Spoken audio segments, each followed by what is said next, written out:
I was just thinking of something, and again, this is not anything that people should be scared about.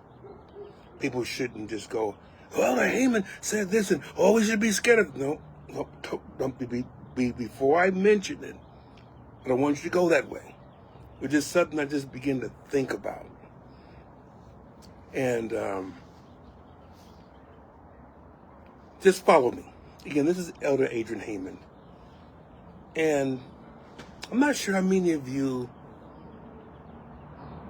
have heard of this new movie called G.O.A.T. And it's an animated feature. And not that I have read the plot, but it looks like you got, and remember, cartoons are anthropomorphic, which means that they, even though they're animals, they act and speak and dress and look like, not look, but act and dress and speak like human beings. And that's why we have Bugs Bunny. That's why we have essentially SpongeBob, and other types of cartoons. But in this case, you're dealing with this particular animal, which is a goat. And I guess the premise of the cartoon movie, animated feature, is to show his progression to where he actually becomes the GOAT, or greatest of all time. Remember, GOAT really is an acronym for greatest of all time. And you've seen people argue about who's the greatest of all time, and I'm not going to go into the particulars of whether it's NBA basketball, NFL football, or Major League Baseball, or National Hockey League, or the greatest golfer of all time, or the greatest swimmer of all time. You can think of anything like that. But the idea is just that it's the greatest of all time. G.O.A.T. GOAT. And something just hit me. Kind of frightened me a little, but it hit me all the same. Again, just follow me with this.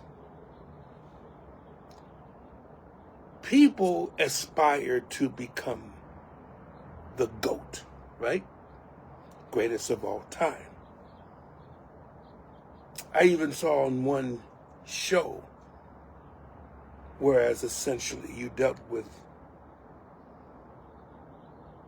essentially a statue as a award. You know how you get a trophy, an award, and it had a GOAT on top of it. Stands for, of course, greatest of all time. But the animal was a goat. Now, especially for those of you who are into such things, what or who is also typified as a goat, or essentially with a goat's head? If you said Satan, ding, ding, ding, ding, ding, ding, ding, ding, ding. But think about it. The pictures that we see, even of those who call themselves Satanists, not all of them, but some that call themselves Satanists, they have a picture of him with horns growing out of his head.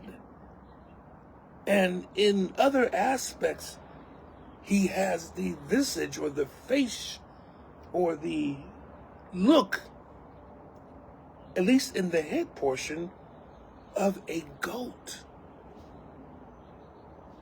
Now, I'm not quite sure how that began to arise, how. And maybe someone can actually research that. Then you can tell me, and I can kind of see what's how it arose that Satan's head was formulated as a goat. But if you put it together, then do you really want to be the greatest of all time? Now, you may think, oh, why are you laughing at that? That's a serious thing. Well, understand this, saints of God. I'm laughing because I'm not worried about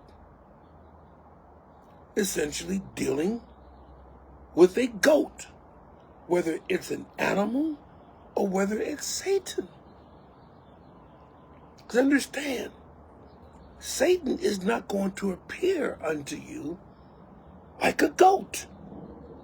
If he does, you know to run away from him. You know if he come this way, I'm going the other way fast. Really fast, because essentially, I don't want the goat getting me. And if you think about it further, he is the greatest of all time. He's the greatest deceiver of all time. The greatest liar of all time. The greatest sinner of all time. The greatest adversary of all time. So yeah, Satan could be the goat. But if you saw him as that, would you really just, oh, I love him, he's the GOAT, I'm going to bow down to? No, you're going to run as fast as you can. Because he'll scare you. No, he'll frighten you. But what does it say? That he is turned into an angel of light. Which means that he's not going to look beastly. That may be his nature, but that's not him. Just also for you to just know, for you who happen to be students of prophecy, Satan is not going to come to you visually looking like a dragon, a red dragon with 7 heads and 10 horns. Of course, that comes from Revelation. That's what we have to make sure we know, that in most aspects of Revelation, you hear John is receiving a vision. And the vision would include what is known as symbols. And so Revelation in many aspects is symbolic in nature, but it's not just dealing with ideas, it's dealing with actual prophecies.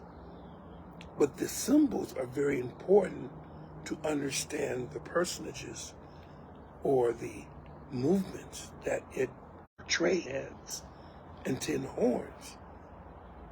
You're not going to see him having 7 heads and 10 horns.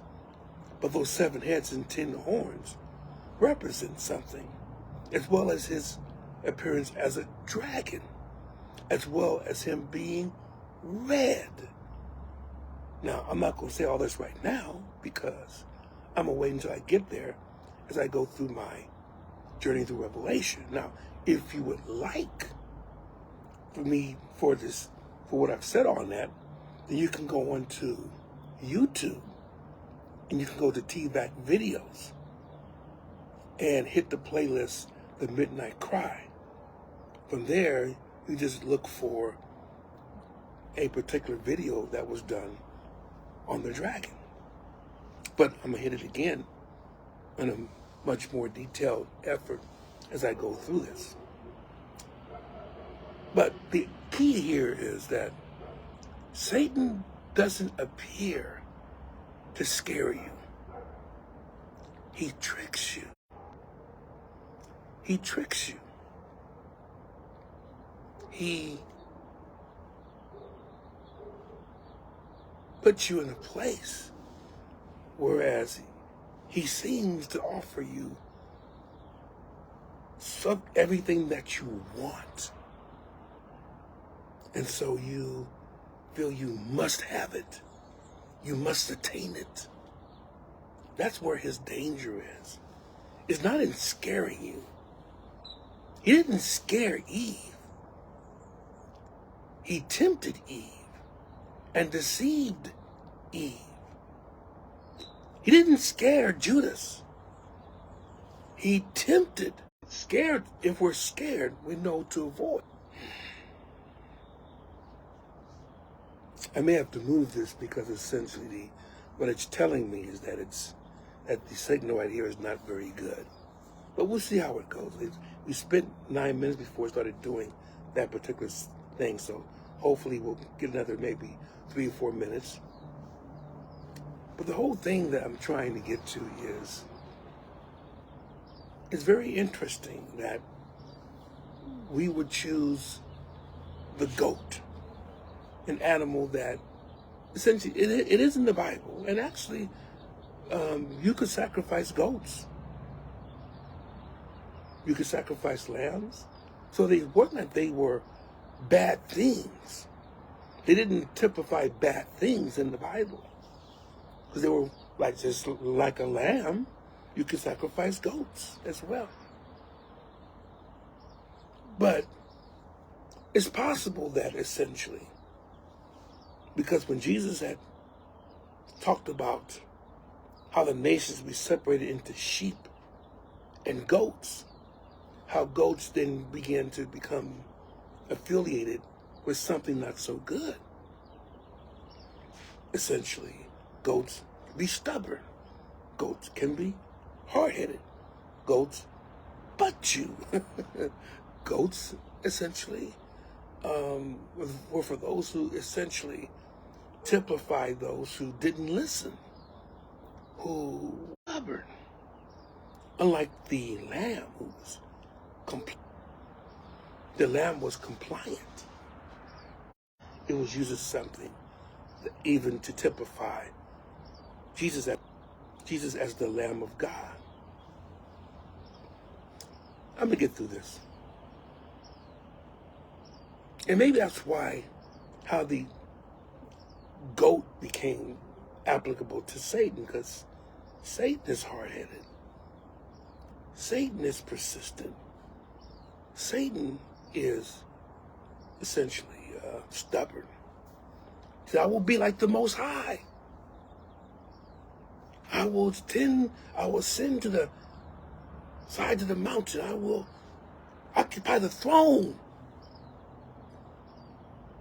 That's Satan's aspirations. But as I said before, it's just interesting. Again, I'm just ruminating, just having thoughts.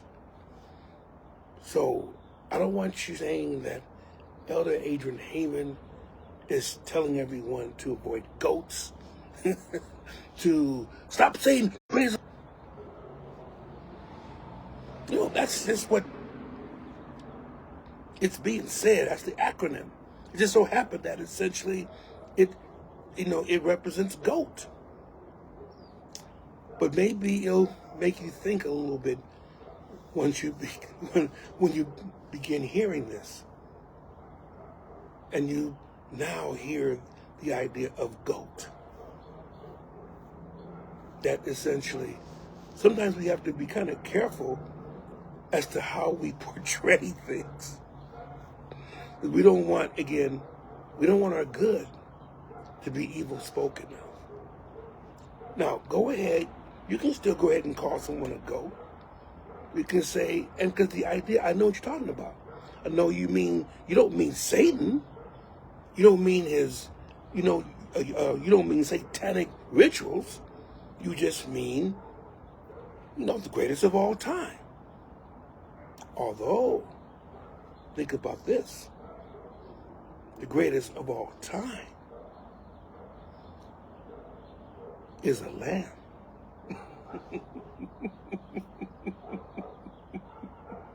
Do you see how that works? You would never think, according to this world, that the greatest of all time could be a lamb. But it is. Has nothing to do with a goat. Just thinking. Go ahead and call Michael Jordan or Tom Brady or let's say Aaron Judge or Shohei Ohtani or whatever you might want to call them. You can call them goats. It's fine. Because I know what you're talking about. But still, isn't it interesting that while the greatest of all time is portrayed as the same animal whose head is used in portrayal of Satan, whereas the true greatest of all time is portrayed as the Lamb of God. Interesting. Just think something to think about. May God bless you and may He keep you. And you can go ahead and deal with a goat. That's fine. Just don't worship a goat. God bless you in Jesus' name.